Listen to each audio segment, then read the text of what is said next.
How do you protect yourself from zina? The reality is number one, everyone listen to this. It's not what you think I'm going to say.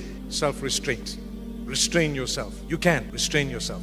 I mean, I had a 14-year-old come to me not so long ago. How do I protect myself from zina? I want to get married. Come on, be a little bit realistic.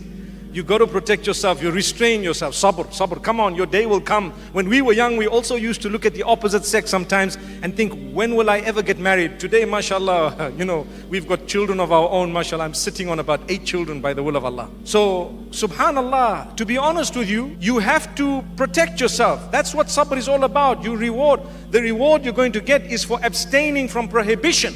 That's the reward. So not only your salah and your zakah, that's doing good deeds, but abstaining from bad is also a reward. So here's your opportunity, stay back. However, the hadith speaks about fasting. So you will fast. Fast every Monday and Thursday, fast 3 times a month. This will help you. Concentrate, have good company. Good company really goes a long way in protecting you from adultery. So what we need to do, subhanallah, is protect ourselves, have good company, read a lot of the Quran, go into lessons, try and expand your religious learning. Watch out how you use your phone. How you use your phone. I want to tell you something sad. Many of us feel we're in love with someone because of the phone. But the person in real life, I've come across so many who've got married as a result. A few have been happy, but a lot say, it's not who I thought it was. You know why?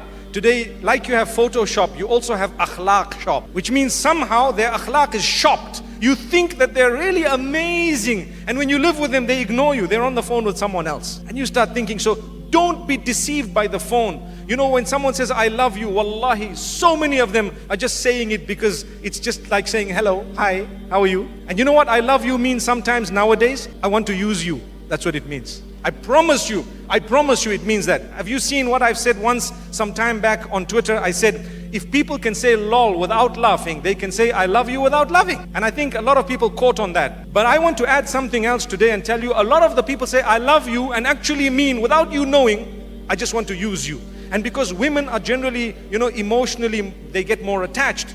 It's sometimes the youth, the young men who are abusing this attachment. So be careful. Abstain, be strict on yourself. You fast, you have good company, and you try and engage in more acts of worship. Go out and become a volunteer. Help here, help there. And subhanallah, when the time is right, then you start opening your eyes. And I have one statement for a lot of the brothers and sisters who are not married. Subhanallah. And that is, before you are married, don't close your eyes onto one person. As tough as that sounds. As tough as it sounds. Once you're engaged, then you close your eyes. Done. Because maybe Allah doesn't want you to marry the person because they are bad, horrible. Or maybe Allah doesn't want it because something might go wrong with the children that couple will have and you don't know. So maybe Allah is keeping you apart. I'm not saying don't try. You try. You speak to your parents. You convince them. You can even change your wilaya if you want. You know what that means? This is my wali. He's my father. I will go to the panel of scholars and tell them my father is blocking my marriage without any reason. So I want to marry without my dad. And if you qualify for that, you can actually shift that wilaya to a wali will be someone else. Who will it be? That panel of scholars in an Islamic country, you'd have the qadi or someone who would represent you as a wali. So the person becomes a wali of yours. So you need to be careful because sometimes if you do that and you know that the person you want to marry is not standing on their own 2 feet in terms of, finances and so on, you might have to come back to your family one day and they might not want you at that stage. I think most families do take you back, but why should we do that? May Allah subhanahu wa ta'ala grant us ease. So if you want to protect yourself from zina, there are steps. The hadith speaks of fasting and lowering your gaze. Today people watch movies and watch this, and you know what? We see all these tutorials. Hijab tutorials are being watched by the males. I don't know what for. Hijab tutorials. And they forward you and say, did you see this hijab? Is this the camel hump? Brother, there's a hump in your head, man. May Allah subhanahu wa ta'ala forgive us.